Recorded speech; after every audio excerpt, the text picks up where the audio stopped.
Good evening. This is Crime Classics. I am Thomas Hyland with another true story of crime. Listen. That's the way Missouri sounded just after the Civil War. Wind through elm trees, wind through long grass, wind blowing up the dust and puffing it down the wagon road. And listen again. Another Missouri sound. A rope, a new rope, freshly purchased at a crossroads store and cut into 6 equal lengths to support 6 bodies of approximately equal size. By neck, 6 bodies, 6 Missouri boys in Union uniforms, newly come home from the war, waylaid by Cole Younger and his brothers, who were on a perpetual rampage until they were stopped. So tonight, my report to you on the Younger brothers, why some of them grew no older. Crime Classics, a series of true crime stories from the records and newspapers of every land, from every time. Your host each week, Mr. Thomas Hyland, connoisseur of crime, student of violence, teller of murders.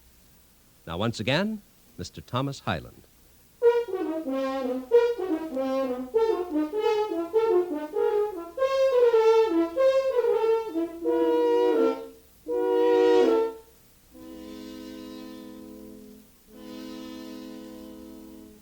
Before the Civil War, there was a border war. The boys from Kansas took gun to hand and shot up the boys from Missouri.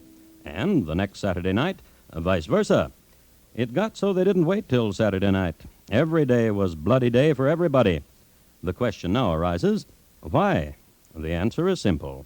A difference of opinion about slavery. And they couldn't wait till war was declared.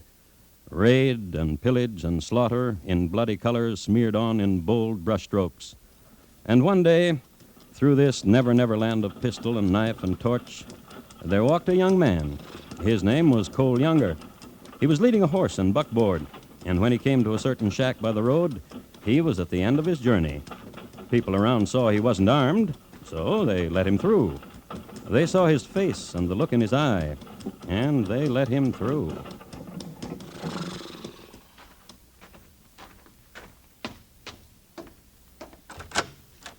Ain't you learned to knock on a door, Sonny?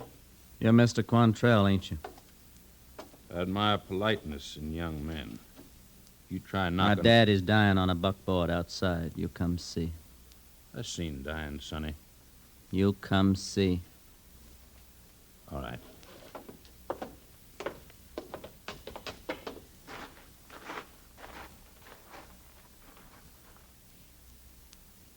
He's dead, Sonny. I'm sorry. Shot him while he's standing there just talking to him, just saying why were they on his land. Shot him because he raised his voice to them. Kansans? Jayhawkers from Kansas, North boys. What are you needing, Sonny? A burying for your daddy? A burying's a private thing, and it's a thing I'll do myself, Mr. Quantrell. When are you riding into Kansas to kill you some Jayhawkers? Tonight, maybe? After I bury my daddy, maybe? Soon after that? I'm coming with you. Of course you are.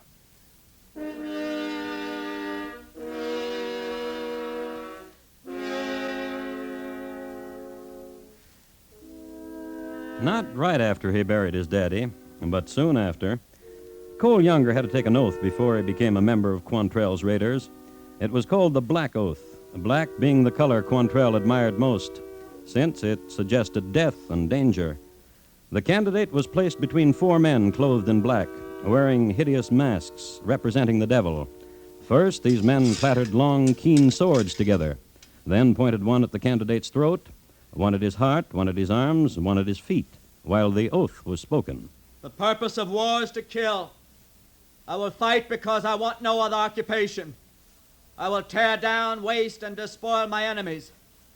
By the powers of darkness, here under the black arch of heaven's avenging symbol, I pledge and consecrate my heart, my brain, my body, and my limbs to exterminate Federals, Jayhawkers, and their abettors. And if I fail in my oath, may an unmerciful devil tear out my heart and roast it over flames of sulfur.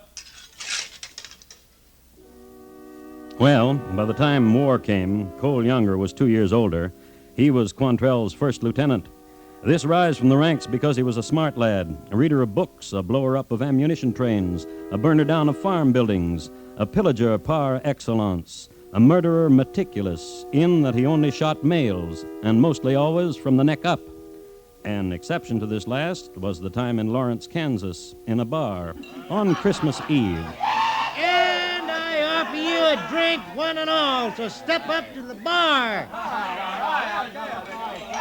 And you're my friends, one and all. Ain't that so, Billy? Billy! Drunken friend Billy, you sleep so sound, Billy. And don't you too, Johnny. You sleep 'cause you got no sleep at Shiloh. Tell 'em how it was at Shiloh, should I? Listen, all of you, all around. Yank. You step right up and have a drink, courtesy of me and Bill and Johnny and the Union Army. Yank. Huh? What you doing round these parts? Sent us out here to get us Quantrell. What's your name? Martin, Wallace Martin. A sergeant from the stripes on your uniform. And my drunken friend Billy's my corporal. You've and seen a lot of killing, ain't you? didn't you hear? We were at Shiloh. Were you brave at Shiloh? Huh? Brave. Like you are now. What are you talking about? Talking a streak just before you're gonna die. You ain't too tall a fella to be talking. Billy. Corporal Billy, wake up. Now you come on, open your eyes, Bill. You see this, Bill?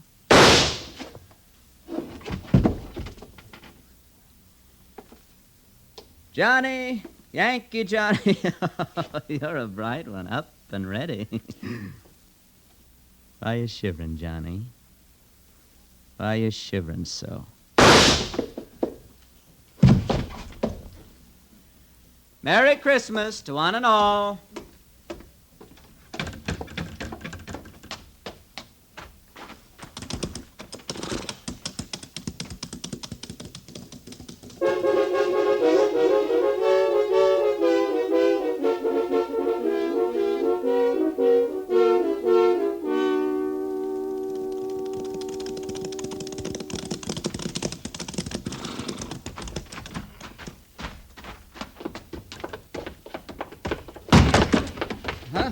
Up on your feet, up. You're John Younger, aren't you? Yeah, but what's the idea all you men busting in here? Vigilantes? What you won't hear? Cole Younger's your brother, isn't he? Yeah? Where is he? He ain't here. Where is he? Fighting a war. Shooting 3 men down, 2 of them sleeping, ain't fighting a war. Where is he? I told you... Pinkett! Throw that rope over that rafter. Where's your brother, John? Look, I don't know where Cole is. Texas, maybe. Louisiana, maybe. All right, man. You want me to holler. You want me to scream mercy. Well, hang me and see if I do it. All right. All right, John. You're biting a lip when I put the noose around your neck, but that ain't hollering, is it, John? And drawing it tight. You ain't hollering either. Where you hiding Cole? All right, Pinkett.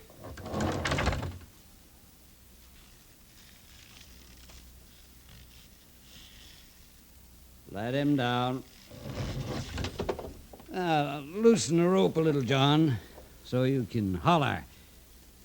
Or tell me where Cole is. You'll rot before I tell you. You'll rot before I tell you. Regular brother to Cole, ain't you? Try me. I just tried you. The end of a rope. A dozen of you did that. One at a time. and I- Pinkett! Wait. All right. All right. We'll wait. You're gonna kill me. I gotta say something. I gotta tell you about Cole. Why, if you were licking his boots, you'd be in the right relation to him. He's fighting for what he knows in himself is right. Cutthroat, your brother isn't a bloodletter, and... Kicker, are you? That's good. That's very fine.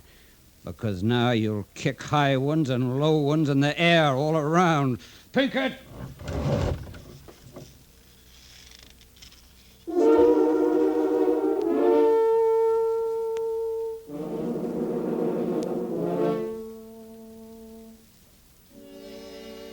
But they didn't hang him until he was dead. They hung him till just before he was dead and then let him down and beat him up and left him. But they didn't find out where Cole was, and that spunky brother of his knew all the time where Cole was, in the hills not 2 miles away, down the road and through a pass and up a hill and 2 miles away.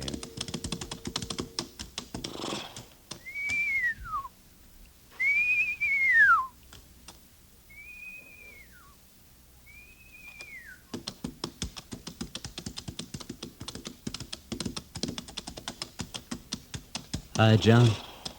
They came looking for you, Cole. They try to kill you. Did a thing with a rope. Here. Thing like that, and you didn't say a word, did you? I'm coming along with you, Cole. From now on. That's good.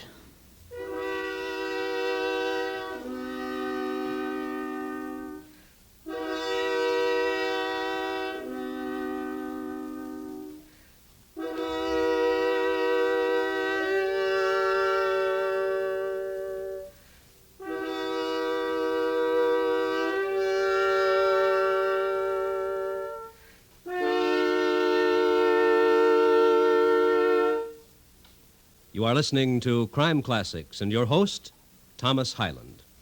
Captain Kennelly of CBS Radio's 21st Precinct called to remind us that the station house will be shut down this Friday night while the program moves. Beginning next Wednesday, at a somewhat earlier hour on most of these same stations, 21st Precinct will join Crime Classics, Crime Photographer, and the rest of your Wednesday Stars Address dramatic thrillers. Listen for the 21st Precinct, a week from tonight, at its new time. And now, once again, Thomas Hyland in the second act of Crime Classics, and his report to you on the Younger Brothers, why some of them grew no older.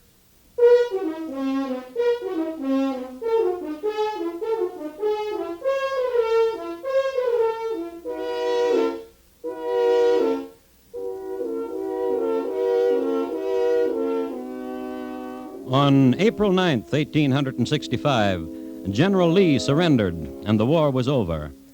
A thing happens when a war is ended. A pall hangs over the land, and then suddenly there's a maelstrom of activity. Returnings, accountings of gains and of losses, dead battles fought again on saloon tables, lost legs bragged about, the blinded eye, the maimed arm, the victory ball and the brain shocked from its moorings and adrift. And finally, the bright young men funneling into the area of sorrows and devastation. To sell, to cheat, to build. Which was Missouri in 1866. 6 of them Yankees, Cole. And one shot scared him. All right, men, get him!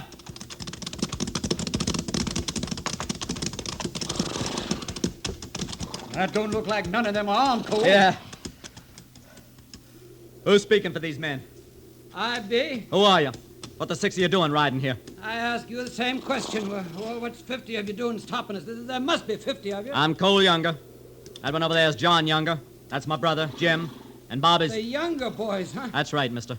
I hear you believe the war ain't over. Guess you believe like me. Else why you riding in uniform? Well, you're not a simple man from what I heard, Younger. You know why we're uniformed. We're riding to Indians. John? Go. Hang 'em, John. In the name of heaven, you wouldn't hang the 6 of us. John. Yo.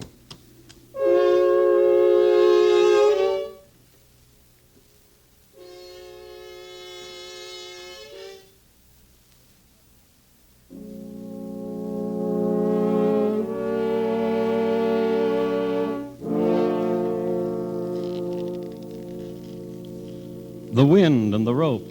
You remember. Cole Younger and his brothers hanged 6 soldiers. You might ask how come Bob and Jim Younger were with Cole and John all of a sudden. Well, they were. After the war, there was a reunion, and the 4 of them decided to cast lots together, as the saying goes. to join forces, to butter their bread all on one side. Anyhow, for the next 10 years, the brothers Younger robbed and killed and burned. John Younger was shot down by a detective in St. Clair and was buried near there. Then, on the 7th of April, 1876, in a shack on the skirts of Northfield, Minnesota. It's them, Cole. All right, Bob, open the door for him. Come on in, boys. Hi, Jesse. Hello, Cole. You met my brother Frank, haven't you? Sure, everybody knows everybody. James boys, Jess and Frank.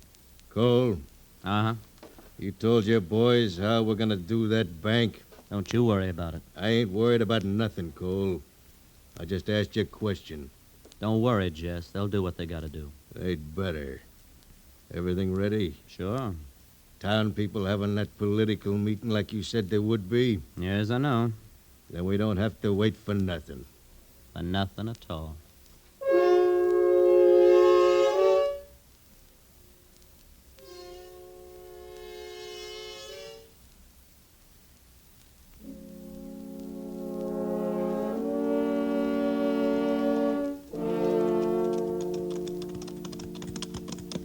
Cole, Uh-huh.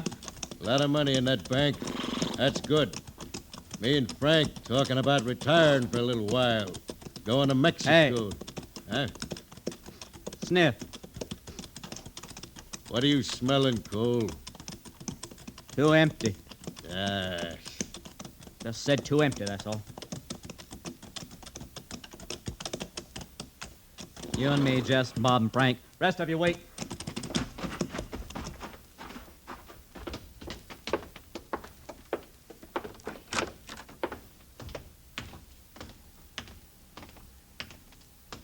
Stick up, mister. Just slide everything you got through the window. Back of the window, Jess. See, he's not cheating. All the money, ma'am. And don't scream. Just don't scream. Not the silver, mister. Silver's too heavy to carry. come on, come on. How you and Frank doing, Bob? Good. Let's get out of here. Come on, Bob, Frank. Okay, boys. Now just don't gallop till we turn the corner. All of us galloping might disturb that meeting. What's the matter, Cole? Too empty. Like I said, Nothing to shiver about, Cole. There's a meeting. plan kind of empty. That's what these streets are. Look there, boys. Run!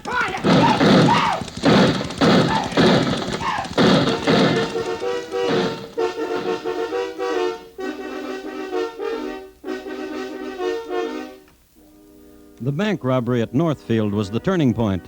The instant that the townspeople, instead of being at a meeting, had formed a posse and ambushed the outlaws, the bringers of terror became fugitives. The Younger brothers had never turned tail and run before, nor had the James boys. But some loop in time, some coordinates of chance, conspired that they retreat at exactly the same moment. At darkness, they lost their pursuers, but they kept riding. It was not until almost midnight that they found a hiding place. How's your arm, Bob? Hurts. Lucky we got away, ain't we, Cole? We haven't done it yet. Jim hurt bad. Ain't riding no more. Dying? Maybe. Cole. Yeah. Jess is fuming. I walked over in the clearing a minute ago. Him and his brother was teasing with Jim. Take us a walk, huh?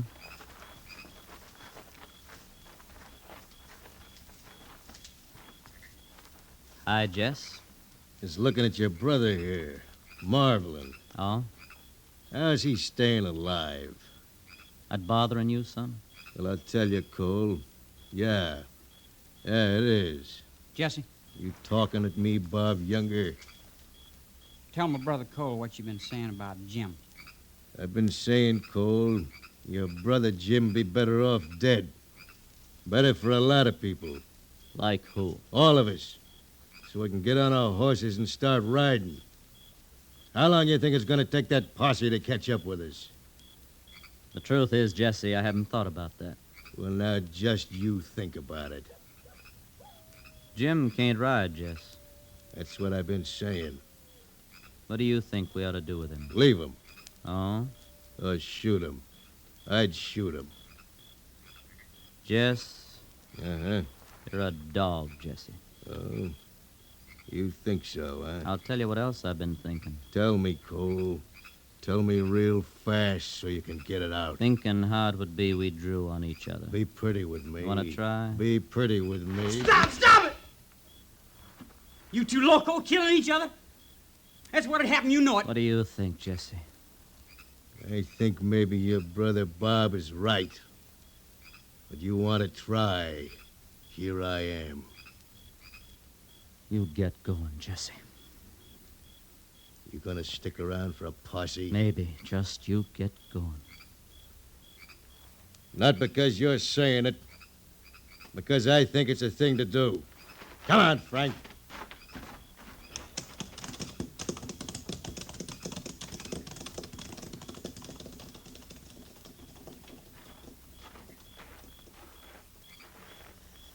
Jim, can you hear me, brother? Your smiling makes me know you can. Now, don't you talk. Coolness to your head. Don't you worry, nobody's gonna leave you. We're gonna take care of you, Jim. Get a doctor to you.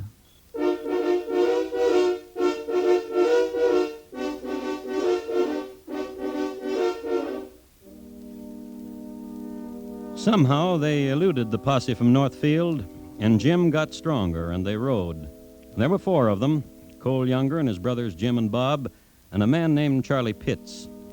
Across Minnesota they rode and into Iowa, and now there were posses everywhere, some numbering 1,000 men, and they couldn't catch the Younger brothers. Rewards and promises by bankers and sheriffs and governors, and they couldn't catch the Youngers. The brothers, as far as anyone could tell, were headed into Missouri, but no one could catch them. And once... Think I got one of them, Cole. Me too. Think there was only 2. You cover me, I'll go make sure.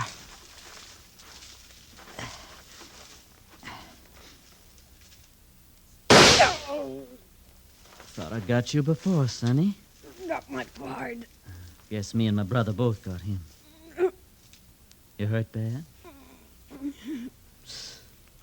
Crazy to try to ambush us. Only 2 of you, son.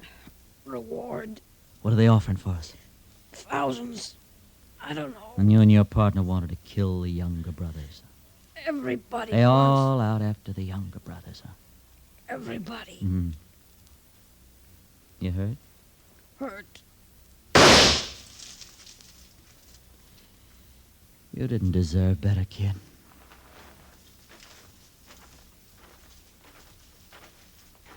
Two of them, Cole? Like you said, kids. Kids. How old are you, Brother Bob? Yeah. It's a long way. Bob, get out! Must be hundreds of them. Keep shooting, Bob. Charlie, I'll go look after Jim. Oh, you hit! Just keep shooting.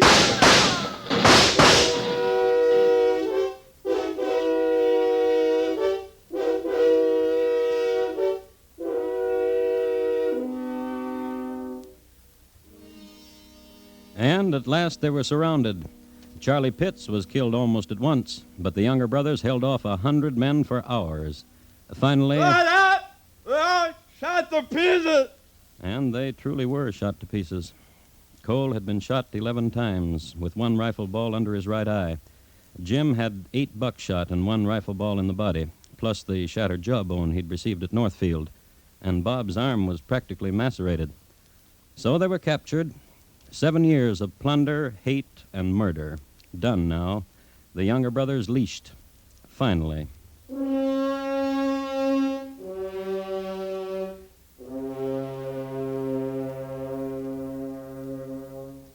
They were tried and sentenced to life imprisonment in the penitentiary at Stillwater, Minnesota. Several newspapers tried to get Cole Younger's story, and here is a copy of the letter which he wrote to one of them. Dear sir, without intending the least disrespect, permit me to say, positively I will have nothing to do with writing a history of any kind. As for anything since the war, a true statement would fall flat. I look upon my life since the war as a blank and will never say anything to make it appear otherwise. The world may believe what it pleases. I have nothing to say unless it would be a request, using the language of Othello. Speak of me as I am, nothing extenuate, nor set down aught in malice. I was a soldier and fought to hurt, but I never molested a non-combatant. Truly yours, Coleman Younger.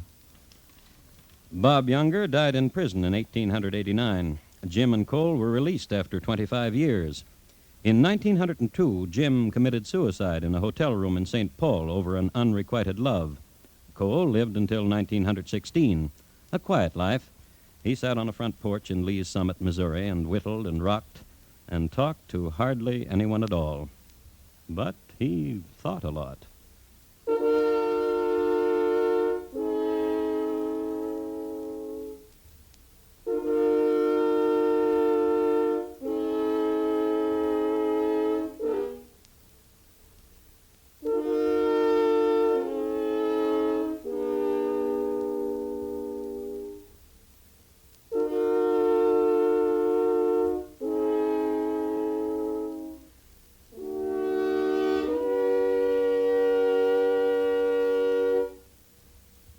In just a moment, Thomas Hyland will tell you about next week's Crime Classic. The Younger Brothers, tonight's Crime Classic, was adapted from the original court reports and newspaper accounts by Morton Fine and David Friedkin. The music was composed by Bernard Herrmann and conducted by Lud Gluskin, and the program is produced and directed by Elliott Lewis. Thomas Hyland is portrayed on radio by Lou Merrill. In tonight's story, Jack Edwards was heard as Cole, Sam Edwards as Bob, and Jimmy Eagles as John Younger. Featured in the cast were Barney Phillips, Clayton Post, Bill Bissell, and Walter Tetley. Bob Lamont speaking. And here again is Thomas Hyland. Next week, South Konkan, India, in the spring of 1856. We will concern ourselves with two brothers. Their names were Kanak and Supan, and they despised each other. It's listed in my files as How Supan Got the Hook Outside Bombay. Thank you. Good night. Two more familiar CBS radio headliners have moved. This Friday night on most of these stations, where you've been accustomed to hearing Stage Struck, the Star's Address now brings you the new Friday night full-hour Arthur Godfrey Digest show, bringing you Arthur and all the little Godfreys back to nighttime radio with a bang. As for Stage Struck, this fine full-hour visit with Broadway shows and Broadway folks will be presented Sundays at the Star's Address from now on. Thursday nights, Marlena Dietrich stars in Time for Love on the CBS Radio Network.